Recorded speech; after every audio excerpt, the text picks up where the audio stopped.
Hi, everyone, and welcome to Modern Adulthood Summit, and I'm your host. We are here to talk about how to establish a clear identity, develop intimate relationships, build your career, and still enjoy your adult life. We want to help young people to navigate to adulthood with lots of support, with lots of information, and with lots of right tools. So today, I have a special guest with me, and her name is Isabelle Mercier. Isabelle co-founded her first business in her early 20s. And nowadays, she's one of the top North America's top small business influencers. And not only that, she's also a brand builder, a fitness fanatic, a motorcycle lover, and best-selling author and a TEDx speaker. So welcome, Isabelle. Oh, you're welcome. I'm happy to be here. You're welcome. Isabelle, can you tell us something about yourself? Yeah, how long do we have? I can tell you a lot about myself.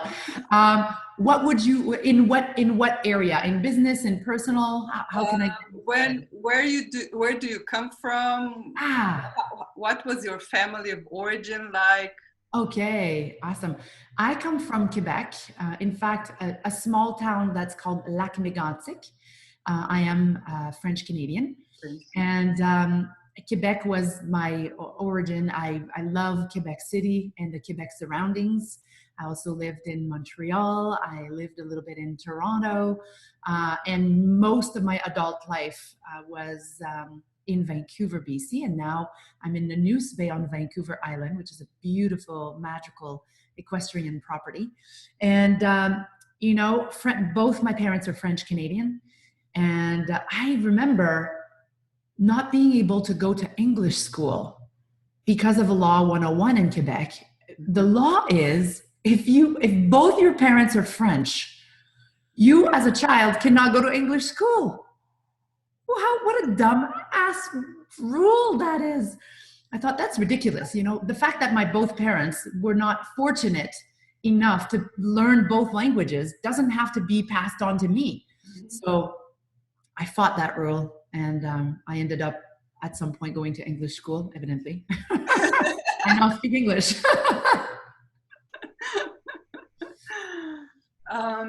How was it, be raised in your family otherwise? I mean, what do you remember the most? What were your parents like? Yeah. As a parent? My parents were awesome. My dad has passed away now, but my dad was he worked in radio and master of ceremony and doing a lot of radio hosting. And my mom was a hairdresser. That's the crazy lid. I was born in, I don't know how many generations of hairdressers. In my family, everybody is a hairdresser or is with a hairdresser. My grandparents had a hairdresser school. And I was raised in a hairdresser salon and in a radio station. So I would go to the radio station with my dad. We'd record ads and we'd talk. We would pick music, and it was fun. Although my dad wasn't present very much mentally. Mm-hmm. He lived in his head and really worked hard, and I didn't really see him often. But when I did, when people are just not there quite present. Mm-hmm. So you asked, thank God my mom was there. My mom was actually very present. And now what I remember the most is camping. I loved camping as a kid because it meant that both my parents were not working. We were all at the lake having fun. And that's when I remember my dad laughing the most and my mom being a little bit less stressed because my mom's an entrepreneur. Mm-hmm. And so it was her salon. And so, I worked at the salon at 9 years old. I was starting to make money from working at the salon and gathering my babysitting money and my hairdresser salon money. And I used to draw haircuts. I'm an artist, so I used to draw haircuts for my mom's clients. And I had a lot of fun. I couldn't wait to get back from school to actually, I was raised with adults, right? Mm-hmm. All my friends are much older than I am. Not all, I will say. A lot of my friends are older than I am. simply because, at 9 years old, I hung out with 40-year-olds. So I don't know, I couldn't wait to get back from school so I could have intelligent conversations with adults. That's what I remember. So actually you have that entrepreneurship in your DNA. I do. It's funny, one of my aunts, which has passed away now, but she said to me, Isabelle, I find you so courageous, because I actually moved from Quebec City to Vancouver to start our business, which was a branding agency at the time. And we sold that branding agency in 2006. And now we have a different version of branding agency. We're a coaching, marketing, and branding agency that does also small business retreats. But she said to me, I find you very courageous to have moved to a foreign area, right, of Canada, and started your own business. Wouldn't it have been easier to just get a job? And that's the thing, not for me. Mm-hmm. It never crossed my mind to get a job. Mm-hmm. For me, that would have been courageous for me to actually start a business. Wasn't that courageous for me, but going for a job would have been courageous. Now, there's nothing wrong with having an amazing career and having an amazing job. I think I'm unemployable. I'm way too rebellious, and I just do my thing the way I want to do it because I know it works that way. And I don't know. I work too hard to be employed. That's the thing. See, I've had jobs before. I worked in a hospital. I worked in an art store. I worked in my mom's salon. I even worked at Canada Place here in Vancouver, which is a convention center. And I end up kind of feeling like I'm the owner of this business, and I end up taking over. And why? If I'm paid a certain amount per hour, why would I take over the business, right? So might as well just work for me.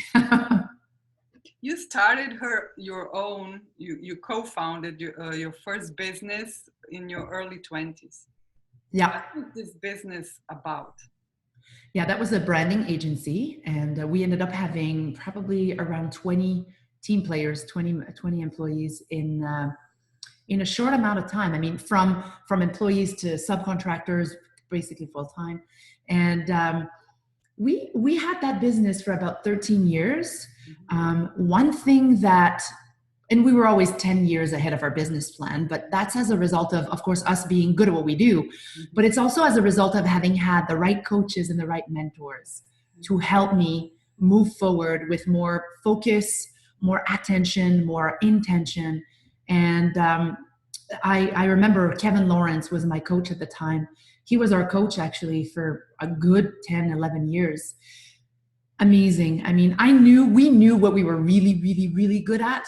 And we knew that certain areas, it doesn't mean that you're a good designer, that you're a good business owner. Actually, the two are not even related. Most people that love their craft, it's almost better for them not to create a business, because creating a business means that at some point you won't do your craft.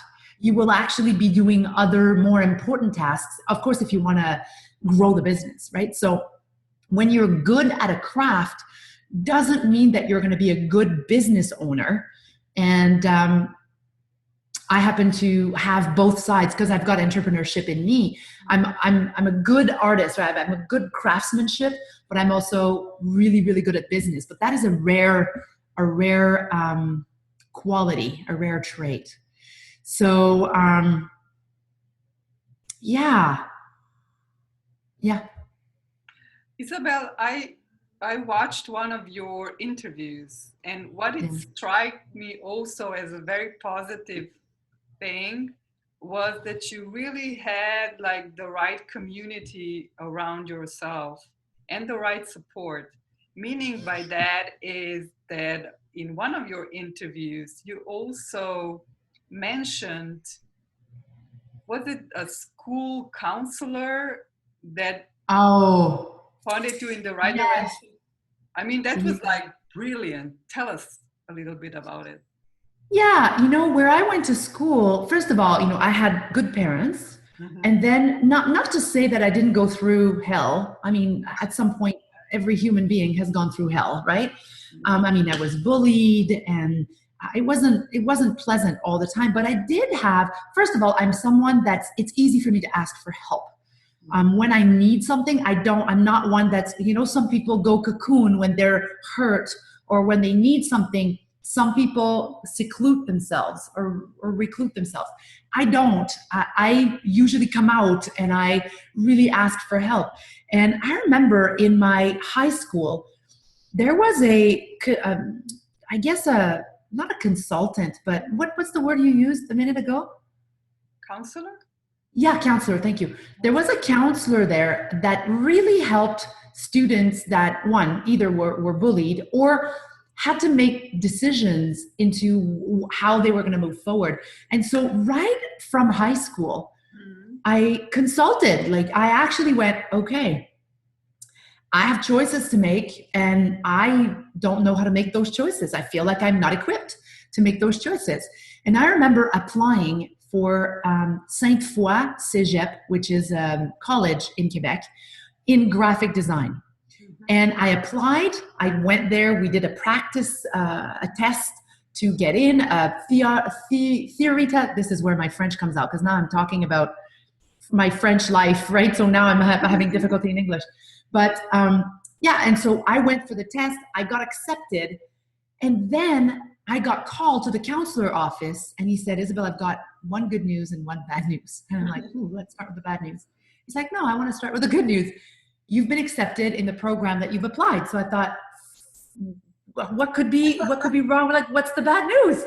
He's like, well, there's one spot left available, and two of you, Natalie and you, in the same school have been approved. And now we need to make a decision as to who's going to make it in. Mm-hmm. And I thought, that's the dumbest thing I've ever heard. Like, you either approve someone or you don't. Like, you don't let us make the decision. Of course, both of us are going to fight for it. But here's what he said, and that was pivotal for me in my life. He said, here's what I propose. He goes, Isabelle, you are multi-talented and multidisciplinarian. Like, you love many different things. Natalie only loves one thing, which is graphic design. I would recommend that we send you to a private school, which is about arts in general. You're going to do graphic design. You're going to do sculpture, drawing, lighting, a whole bunch of different costume. You're going to do all of that in the same school under the same program, which I feel is going to suit your personality and suit you better. Now, even though that sounded good, I was still pissed and I was still not happy because, felt like a failure. But that program was so much better for me than graphic design. And look at this irony. Mm-hmm. Natalie, which went to graphic design school, never ended up doing graphic design.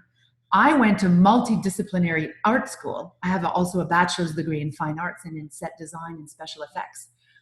And I, right after school, started my branding agency and created a 7-figure branding agency doing a lot of design of different sorts. Mm-hmm. So you see how when something is meant to be, it's meant to be. Mm-hmm. And sometimes you do. Like, I have 5 different coaches right now for 5 different areas in my life. And people go, why? Why do you have so many coaches? You're so good. I'm like, that's why. I'm good because I'm well surrounded and I have people to keep me focused and keep my head out of my ass on a regular basis. It helps. Exactly. Isabelle, what does, you have, you don't have just one brand that you are doing, right? You have like 2, if I'm correct. I have a few brands. Yeah. Leave Zone Strategies is my umbrella brand. It's my company. It's co-founded with my partner, Margarita. Mm-hmm. And then we have a program, an online program called Build to Rock. Mm-hmm. And Build to Rock is a sub-brand, right? A sub-product out of my business, which actually helps small business owners and millennials wanting to be in business one day. Mm-hmm. This program actually helps people either course correct and renovate their existing business, mm-hmm. or really set up a business from the right foot, right to begin with, right? A lot of people are afraid. We were talking about that just before the interview. Mm-hmm. Many people are afraid of starting on their own.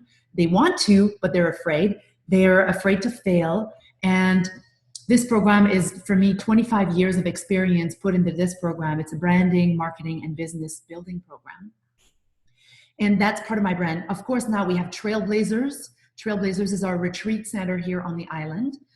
People fly from all over the world to come and spend 2 to 5 days with Margarita and I and our 3 horses to actually work on their business, at either building a business, creating online programs, elevating a business, building their brand, team development, team elevations, anything that has to do with efficiency, branding, and business growth and business success, we take care of. Yeah. Isabelle, you also wrote a book, The Next Best Thing, that is a bestseller. Yes. What is this book about? This book is about, first of all, it's many people put together that have created this book. So I'm not the sole author of this book. I'm one of many authors. The book is about really looking at what is the next big thing in the world of business, and because we are trailblazers. This is all the authors in this book. We're all trailblazers and we're all trend setters. And we understand what's about to happen in markets. And so that book it's a brilliant book that actually gives you, I think it's 20, there's 25 chapters, I think. Now I forget because it's been a while, but every chapter is an author that actually talks about what they think and what they believe the next best thing is, the next big thing is. It's actually fascinating. I highly recommend it. In fact, when subscribing to Leap TV, which is my online TV show, you get a copy of the e-version of that book. Mm-hmm. And you can find that at leapzonestrategies.com/leaptv. Oh, great. Now a TEDx talk is... Well, that's how I found you, so that's a good thing. That is a good thing. I say just because it's a lot of work, and I just got reminded. With every speaker that I had the interview with, because most of my speakers I found on TEDx Talk, so for me it's a very good platform. Yes. Actually, you hear people talk about a certain topic that you can say, oh, this resonates with me. And I can feel this person, that it would be a good fit. So this talk is about the power of zero tolerance. And also when people hear you speak, it's really with a lot of power and a really good energy.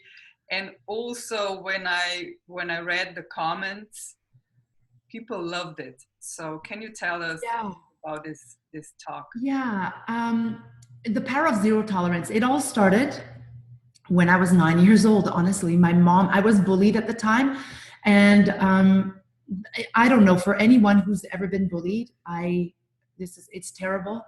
It's very stressful. It caused me, I won't speak for everybody, but it caused me to lose years of sleep. Mm-hmm. There is something that people can do about that. There's a way out. And for me, my mom said to me, she said, that bully was calling me, and I did not want to speak with her. And I said to my mom, I am not here. My mom picked up the phone, and I tell the story in my TED Talk. And she said, yeah, she's right here. And then she blocked the phone and said to me, Isabelle, I'm sorry that you're going through this, but hear me out. If you can't say no to what you don't want, you'll never have the time and the energy for what you do want. And that phrase, for me, I'm highly sensitive to time. I know that seconds go by every day, and I'm never going to get those seconds again. I've always been very conscious of that. So that hit me like a ton of bricks. And she actually said as well, don't be afraid to say what you think, and actually say no, because, if you don't say no to what you don't want, you'll never have the time for what you do want. And as a result of that, I became obsessed with what causes worry versus peace of mind. And that gave me the ammunition and the help that I needed to go seek help at school, to really be able to stand for me, and stand on my own. And my mom, did not do this for me. She helped me do this for myself. And it gave me wings. It really paved a very different path for me in my life. And I actually, she's in the audience actually. And when I go like this in the talk, I'm actually blowing her a kiss. She's actually right there. And I hear her laugh in the audience when the audience is laughing. And there's one line about bullying in my talk. In 20 minutes, there's only one phrase about that. And the thousands of emails that I've received as a result of that one line is mind-boggling, actually. Yeah. I think there is a lot of, bullying or cyberbullying or physical one. There's so many, sort of violence out there that this is really a true good message. First that you confide to somebody, for help, that you don't, think that it's your fault, that you cannot handle it. And also that you fight for, stopping it. So I think that your mom was a major role in it, and it was a great thing that you shared, and probably basically you helped a lot of people. Well, I hope so. That's my, you don't work 7 months on a talk for not creating any impact, for sure. I think that was my goal, was to create impact and reduce worry, because my talk is about what you tolerate, you will end up worrying about it. And 40% of what we worry about will never happen. 30% has already happened. So already that's, a lot of percentage. That's 70% of wasted energy. And then add to that 12% of worry on this planet is for fear of having diseases, like unimportant, possibly health issues. And the other 10% is petty, miscellaneous stuff, like, oh, what am I going to cook for dinner? Or, what shoes am I going to go wear today? Which leaves 8%, literally just 8% for legitimate worries, things that you actually should worry about, like, should I move forward in building a business? Should I get myself a job? Those are actually healthy worries. But that's 8%. 92% of what we worry about is totally robbing us of a life. And I thought that was important to mention. Isabelle, you work with a lot of millennials. Yes. In business. What would you say they are the difference between, like somebody who is like in their 40s and somebody that is in their 20s trying to strike on their own? Do you work with a younger generation differently, or? Yes and no. The Leap Zone methodology is a proven methodology of strategizing and of building business across all generations. However, there are differences between baby boomers and, the 40, 30, 40, and then the, teens and 20s, definitely. The challenge that millennials are having right now is they are arriving in the world filled with noise. There is so much noise online and noise everywhere that it's actually harder and harder to pierce, right? It's harder and harder to interrupt and to actually grab attention online or offline. So there are ways now to actually, the ways are changing. And so I'm working with millennials because millennials have a lot of 40, 50, 60-year-olds absolutely despise millennials. And, I have to say those two generations are so different. Their way of working, their way of thinking about work could not be more different. But one cannot live without the other. And so it's about making sure that the two can work together. And I have a client, actually, her name is Kathleen from K-Shift. And Kathleen O'Sullivan specializes in helping baby boomers work better with millennials and millennials with baby boomers, which is amazing. And you might want to interview her. However, the way I work with millennials is I do know that millennials, their fears are they don't want to fail and they want to start on the right foot. And they, right now, they are tech savvy. They're connected online, but they're actually not fully connected in their lives. I do know that they want more freedom. They want more flexibility than the baby boomers, right? So all of that. And so my Build to Rock program is actually specifically designed for people who want to be in business or people who are already in business who want to go from overwhelmed, overworked, and undervalued to go from having more money, more time, and more flexibility and doing something that they love their own way. The whole tagline of this program is my biz, my life, my way. And that is specifically for millennials. Right. I know there is a lot of negative stuff about millennials, but I love them in a way. Me too. A lot of things there is true, but also like with any generation, there are certain things that are typical for one generation or yes. the other. So you can find in them like positive and not so positive. Of course. I am an aunt of 2 millennials and I adore them. So I'm like their fan. Isabelle, what would be your advice to millennial people career-wise? What would be your advice to them? Yeah, I would say find something that you love to do and that actually fills a gap in the market. Mm-hmm. And make sure that you're really, really good at that and you love it. Because sometimes you can be good at something but not love it, right? You got to be good at it and you got to love it. Yeah. And then you have to create your genius-based architecture. See, most 92% actually 97%, 92% is the worry. 97% of all small business owners, they start their business because they want more flexibility. They want to create more impact. They don't want to have a low ceiling of income. And because they don't have the right genius-based architecture in place, what happens is they end up overwhelmed, overworked, and undervalued. Mm-hmm. And I teach how to actually set up a genius-based architecture that's engineered to have you thrive and succeed. So I would say make sure that you love what you do, that you're good at it, that the solution that you bring with your business actually makes life better and there's a need for it.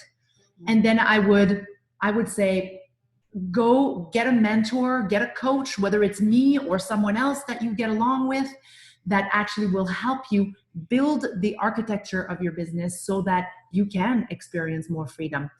And the other thing is you got to treat yourself as your own best client. See, as a human being, what happens is when we need to work on ourselves or on our business, most people don't book the time in their calendar. Then a client phones or a friend calls and they need your help. And of course, you're going to be helpful because that's what human beings do. We want to be helpful. And we always come last. Mm-hmm. In my business and in my life, Margarita and I come first. Mm-hmm. And then once we've got our ducks in a row, then we can actually help other people. Mm-hmm. And so my ritual every day is I wake up at 4, I do some meditation around perfect health, around flow of money, around removal of obstacles. I do that every morning. Then I spend 2 to 3 hours working on me, on my business, on learning new software, organizing things in my processes. So I treat myself like my very own best paid client or best paying client.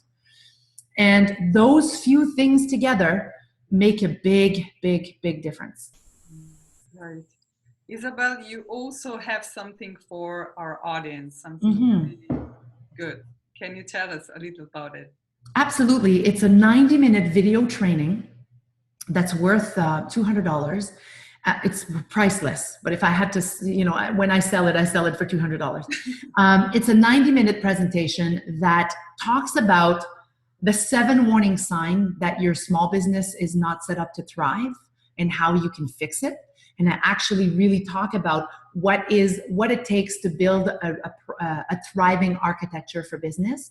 So for any millennials out there that want to set up a business, that want to do it right, that presentation is for them for sure. And then for those of you out there who already have a small business and who are feeling overwhelmed, overworked, and undervalued, meaning if you feel like you should get more money for what you do, then obviously that presentation is really good for you as well. So it's fun presentation, very entertaining. I recommend that you watch it with attention. Close Facebook, close your bing, bing, ding, ding devices, and watch that training. And of course, at the end of the training, I give an opportunity for people to apply for my Built to Rock program. Isabelle, I would really like to say thank you for your generosity, and for taking the time for me and my audience, or our audience. And it was really nice knowing you, and thank you. You're so welcome anytime. And yeah, if there's anything that I'm reachable on my website at Leap Zone Strategies. There's a needs assessment there that people can take. And of course, I'm on social media, and I respond to every comment. So if you want to connect with me, watch the TED Talk and let me know what you think. That would be, I respond to comments. So I still do.